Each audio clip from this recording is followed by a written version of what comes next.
балдар эме кичине кыргыз эме келет эмес белек.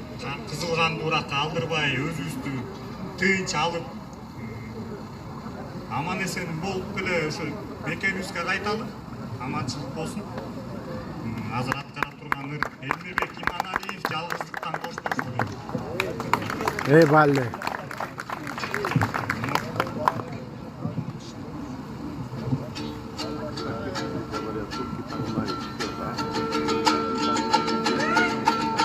Балли.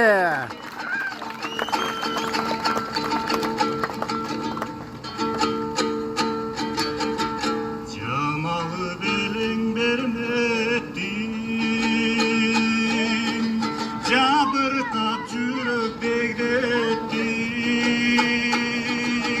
кароосуз калган кайыктай, айыр кош жаным сен кеттиң, сен кеттиң,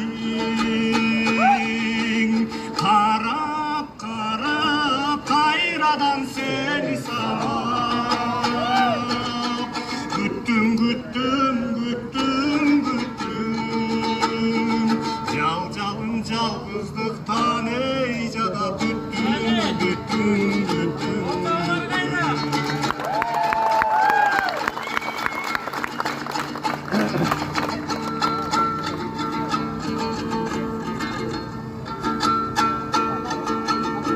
Öpülüp gülgö olmağılay,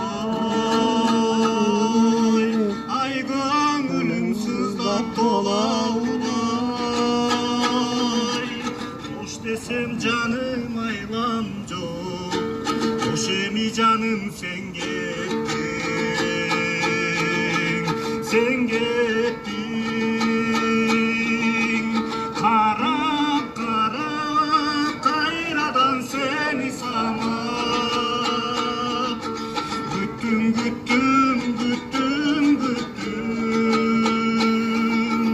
jaljalım жалгыздыктан жада